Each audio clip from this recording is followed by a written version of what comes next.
They laughed when she walked into the recruitment office with those scars on her hands. They whispered when she stood in line at the base commissary. They mocked her when she applied for the Veteran Support Program. What they didn't know was that Lieutenant Commander Rachel Reaper Voss had spent 29 years as one of the most decorated Navy SEALs in modern American history, and her silence wasn't weakness. It was discipline forged in the coldest waters and the hottest combat zones this nation had ever sent its warriors into. Before we continue, drop a comment below telling us what city or country you're watching this video from. Rachel Voss grew up in Billings, Montana, where the sky stretched forever, and the winters taught you that survival wasn't about complaining, it was about enduring. Her father ran a small ranch that barely broke even, and her mother worked double shifts at the county hospital. Rachel was the middle child of 5, the one who never caused trouble, never demanded attention, and never backed down from a challenge. When she was 14, a wildfire swept through their property, and while her older brothers panicked, Rachel organized the younger kids, grabbed the garden hoses, and held the line until the fire department arrived. Her father saw something in her that dated something he recognized from his own time in Vietnam. He told her that night, sitting on the porch with ash still falling like snow, that courage wasn't the absence of fear. It was deciding that something else mattered more. At 17, Rachel walked into the Navy recruiter's office in downtown Billings wearing her father's old dog tags and a determination that could cut through steel. The recruiter, a weathered chief petty officer named Hodges, looked her up and down and asked her why she wanted to serve. Rachel didn't hesitate. She told him she wanted to be where it mattered most, where the stakes were highest, where ordinary people became extraordinary. Hodges smiled. He'd heard 1,000 speeches, but hers had something different. Truth. 6 months later, Rachel shipped out to basic training, and 6 months after that, she applied for BUD/S basic underwater demolition SEAL training. The men in her platoon laughed. The women in her barracks warned her it was impossible. Rachel didn't argue, she just trained. BUD/S broke her 100 times. The instructors screamed in her face during surf torture, the frigid Pacific Ocean turning her lips blue and her fingers numb. During Hell Week, she hallucinated from exhaustion, seeing her father's face in the darkness, hearing his voice telling her that pain was temporary but quitting lasted forever. When her boat crew lost a race and the instructor ordered them into the ocean for punishment, Rachel led the way, never complaining, never crying, just enduring. By the time she graduated, she'd earned something more valuable than respect. She'd earned silence.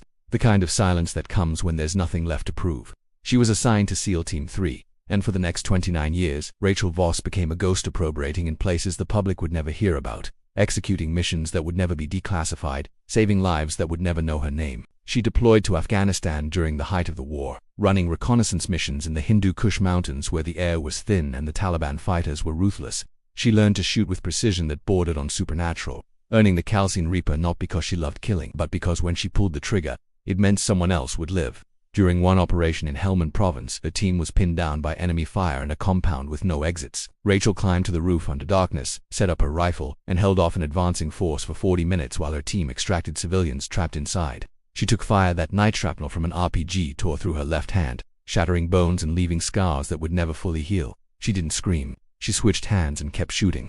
Iraq came next, then Syria, then operations in Eastern Europe that the Pentagon would never confirm. Rachel became an instructor at the Naval Special Warfare Center, teaching the next generation of SEALs the difference between bravery and recklessness, between confidence and arrogance. She mentored young operators, both men and women, with a quiet intensity that demanded excellence without cruelty. She believed that the mission always came first, but the team was the mission. When one of her students, a kid from Alabama named Taurus, froze during a live-fire exercise, Rachel didn't berate him. She took him aside, told him about the time she froze in Fallujah, and explained that fear was information, not failure. Torres would later credit her with saving his life during a firefight in Yemen, saying that her words had been louder than the bullets. But 29 years of war leaves marks deeper than scars. Rachel's hands trembled sometimes when she held a coffee cup. She heard phantom gunfire and thunderstorms. She woke up at 0300 every morning because her body refused to forget the rhythm of deployment. When she retired, the Navy offered her a parade, a ceremony, a display of medals that represented a lifetime of sacrifice. Rachel declined. She didn't want speeches. She wanted peace. She moved to a small town in Northern California, far from military bases and news cameras, and tried to remember what it felt like to be a civilian.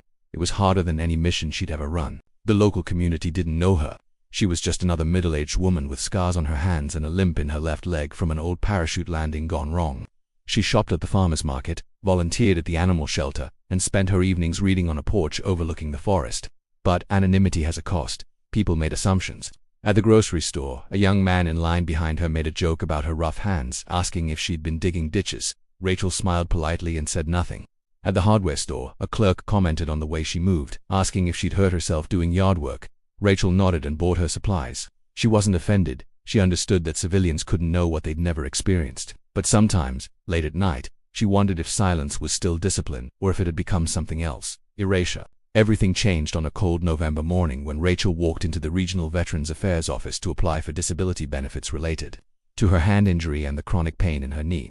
The waiting room was crowded. Older men from Vietnam, younger veterans from Iraq and Afghanistan, a few women scattered among them.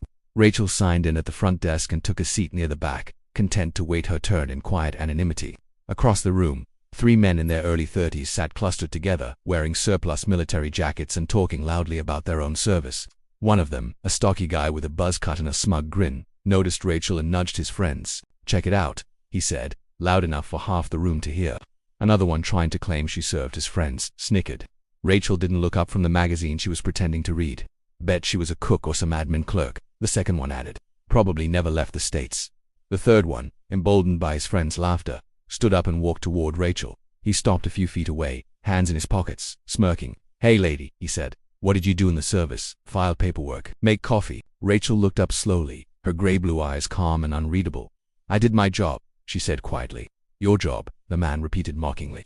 "Right, let me guess you're here claiming PTSD from a paper cut." The room had gone silent. Other veterans were watching now, some with discomfort, others with curiosity. The man leaned closer, his voice dripping with condescension. "You know what pisses me off," he continued. "People like you, walking in here with your little stories, taking benefits away from real soldiers who actually saw combat. Women playing dress-up, that's enough. Corporal." The voice came from the entrance, of deep, commanding tone that cut through the room like a blade. Everyone turned. Standing in the doorway was Rear Admiral Jonathan Briggs, a decorated officer whose face had been on the cover of Time magazine after leading a counter-terrorism task force in the Middle East. He was in his dress uniform, ribbons covering his chest, his expression carved from stone. Behind him stood 2 Navy officers and a civilian coordinator from the VA. The smug corporal's face went pale. He straightened instinctively, muscle memory overriding his shock. Admiral Briggs walked into the room, his eyes locked on Rachel. He stopped in front of her, and then in a moment that seemed to freeze time itself, he came to attention and rendered a crisp, formal salute. "Lieutenant Commander Voss," he said, his voice carrying the weight of absolute respect. "It's an honor, ma'am." Rachel stood slowly, her scarred hand steady, and returned the salute. The room was dead silent. Briggs turned to face the gathered veterans, his expression hard. "For those of you who don't know," he said, his voice echoing off the walls, "Lieutenant Commander Rachel Voss served 29 years as a Navy SEAL. She deployed to every major conflict zone this country has operated in for the last 3 decades. She has been wounded in action 4 times. She has saved more lives than most of us will ever meet, and she has done it all with a humility and professionalism that puts the rest of us to shame." The corporal looked like he wanted to disappear into the floor. His friends had their eyes locked on their shoes. Briggs continued, "I had the privilege of serving alongside Commander Voss during Operation Enduring Freedom. She pulled 3 Marines out of a burning vehicle while under enemy fire. She held a defensive position for 2 hours with a broken arm so my team could extract hostages. And she never not once asked for recognition, a medal, or even a thank you." He turned back to Rachel, his stern expression softening. "I heard you were in the area, ma'am. I wanted to personally ensure you received the support you earned." Rachel's throat tightened, but her voice remained steady. "Just doing my job, sir." "No, Commander," Briggs said quietly. "You did a lot more than that." The corporal stepped forward, his face flushed with shame. "Ma'am, I'm sorry. I didn't know." Rachel looked at him, and for a moment, the room held its breath. Then she spoke, her voice calm but firm. "You didn't need to know who I was. You just needed to show respect." The corporal nodded, unable to speak. Admiral Briggs gestured toward the back office. "Commander Voss, if you'll come with me, we'll make sure your paperwork is handled properly." As Rachel walked toward the office, the veterans in the waiting room rose to their feet one by one, then all at once, old men with canes, young women with prosthetics, middle-aged soldiers with invisible wounds. They stood in silence, offering the only thing that mattered, recognition. Rachel paused at the door, turned back, and offered a small nod. It was enough. In the back office, Admiral Briggs sat across from Rachel. The formal ceremony dropped in favor of genuine conversation. "I meant what I said out there," he told her. "You saved my life in Kandahar. I never got the chance to properly thank you." Rachel shook her head. "You would have done the same." "Maybe," Briggs said, "but you did it. That's the difference." They talked for an hour about deployments, about the weight of command, about the strange loneliness of civilian life after so many years in uniform. Briggs told her that the Navy was establishing a mentorship program for transitioning veterans and asked if she'd consider being part of it. Rachel hesitated, then agreed. Not because she wanted recognition, but because she understood that service didn't end with retirement. It just changed forms. When Rachel left the VA office that afternoon, the waiting room was still full, but the atmosphere had shifted. Veterans nodded to her as she passed. A young woman in a Marine Corps jacket stood and said, "Thank you for your service, ma'am." Rachel paused, looked her in the eye and replied, "Thank you for yours." It was a small moment, but it mattered. Outside, the California sun was warm on her face. Rachel climbed into her truck, her scarred hands resting on the steering wheel, and allowed herself a rare smile. She thought about her father, about that night on the porch in Montana when the ash fell like snow. He'd told her that courage was deciding something else mattered more. For 29 years, she'd lived that truth, and even in retirement, even in silence, she would continue to live it, not for recognition, not for medals, but because that's what warriors did. They served, they endured, they honored the promise they made the day they first put on the uniform. Respect isn't given because of what people know about you. It's given because of how you carry yourself when no one knows who you are. Rachel Voss had spent a lifetime earning respect in the shadows, and now, in the light of an ordinary afternoon, she finally understood that her legacy wasn't written in medals or mission reports. It was written in the lives she'd saved, the soldiers she'd mentored, and the quiet dignity she maintained even when the world forgot her name. That was the mark of a true warrior. That was honor. If you believe that true courage speaks through actions, not words, comment respect below. Tres Spiral titles, English. Portuguese option 1. English title. They called her weak at the VA office until a Navy admiral saluted and revealed her 29-year secret Portuguese translation.